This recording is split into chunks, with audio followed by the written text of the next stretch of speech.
Welcome back to Unrendered. My guest is Senator Daniel Cummings. Senator Cummings, when we went to the break, we were talking about coming back and looking at your constituency and some of the issues. Before I do that, I go back to the 2005 general elections. You put yourself up for election, and you lost by 35 votes, I think the final count was. 35 votes is actually 3 less than the votes that were actually rejected in that election. That must have been a tough or hard pill to swallow. Especially when you recall that there were at least 18 votes for me that were torn by one of the persons the government appointed, Mr. Raggi, who tore the person's ballot and invalidated their vote, and those persons voted for me. But that is water under the bridge. I believe that blessings come in different forms and fashion. So what do you think your chances are in this this next contest? Well, I listen to the people, Tony, and I have a very good feeling about not just West Kingstown, but all of St. Vincent and the Grenadines in this coming election. You see, over the past 5 years, I have been in that constituency, and I have endeavored to visit every single house. I've never asked anybody which political party they supported, and I don't intend to. I visit houses whether people tell me that they're ULP, NDP, or no P at all, because I want to know all of the constituents, and I want to hear from them what are their issues of concern. And I've been doing that, as I said, over the past 5 years, and I have a pretty good understanding of all of the people in West Kingstown. And you've tested the waters, and you feel that your chances of being elected this time around is good. Well, that's what the people tell me. That's not my opinion. That's what I'm hearing from the people in West Kingstown, and that makes me feel good. One of the issues that may have plagued you in the last election, and I don't know how much of an issue it is today, but there was an incident with you stoning a church, basically, and that was hammered home by the ULP. I remember it very well. In fact, not hammered, they're still continuing to hammer it. But I simply remind them of what I said on the day when it took place and what I continue to say today. When I did it, I called the police and I told them what I had done because I wanted them to take action. And they constantly refer to that as a church. This is a group of people who used a community center building that was not built for that purpose.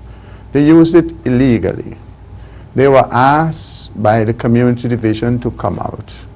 They were asked by the planning board to come out. They were asked by the commissioner of police to come out. I had written to the planning board. I had written to the commissioner of police. I had written to the prime minister. I had done everything legally. The result was zilch. In fact, I remember the pastor saying to me, God put me there and you can't move me.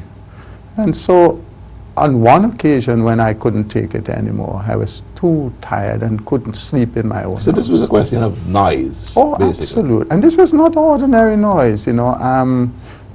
Could you imagine people putting their loudspeakers outside of the building, in addition to, the building is not soundproof. And my house is within a few yards from the building. Yes. You know, I remember calling the pastor into my sitting room one day while they're going on, and I showed him, you know, the glass of my living room was vibrating from the noise coming, shattering. I would go on my bed and lie down, and my head would be pounding, you know. And they simply would not even attempt to adjust the thing. And they will not obey the laws, they will not obey the police, they will not obey anybody. So long story short, one night you took the law into your hands, yes, basically. Yes. And you threw stones Yes. on the roof of the To building. stop the noise. Did it stop? Yes, oh, absolutely. And it never happened after that? Not to the same level. But moreover, you know, those people wanted to build a church, and they were having difficulty in the planning board. And I remember having to work hard in the planning board to get them approval for an alternative site. Not far away from me, in the same Sharps community, but that church is now built properly.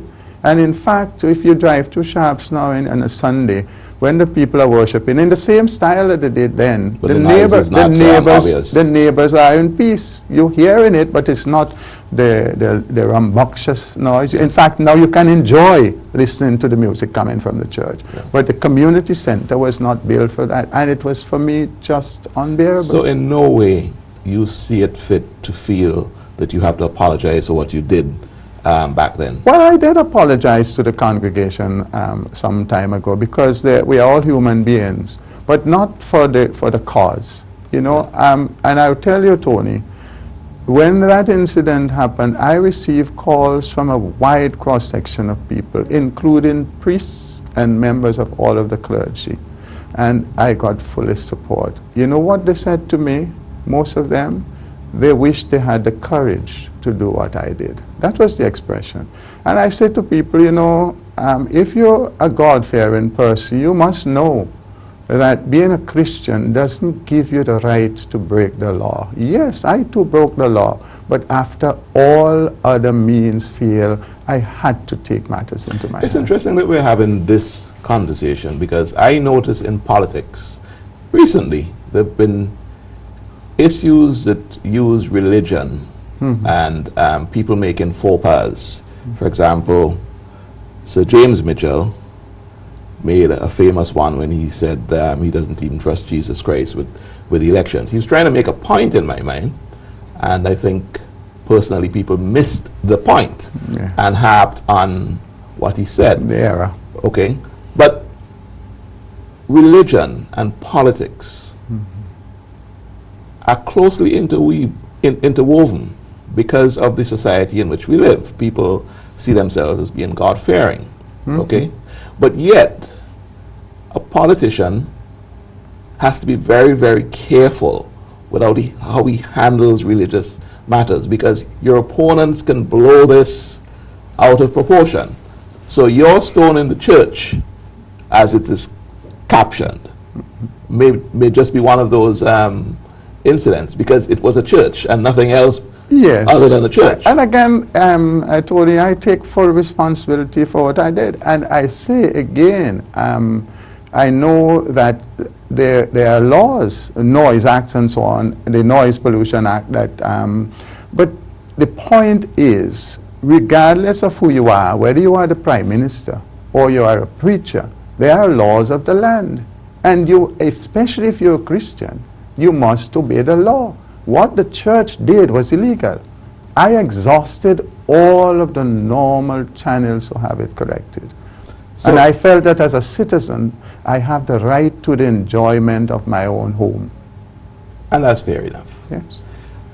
The constituency of West Kingstown, what have you identified as being the issues? What will Daniel Cummings want to fix immediately?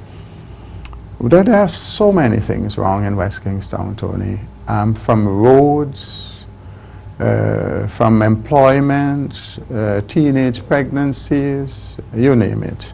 There are so many persons who have to crawl today in Kingstown, West Kingstown, on all fours to get to their homes and to get their children to school. There's still, believe it or not, in Kingstown, people who have to have two pairs of shoes to come from their home to go to school and church because of the conditions under which they live. There is so much work to be done, and I believe that we have to change the approach to helping out with these village roads and so forth. I believe, and I've raised this throughout the constituency with the people, and they're quite prepared in a number of instances to contribute to their labor as government puts the material to help them, especially in areas where you have long, narrow roads that only affect a few people and them. So roads is one of the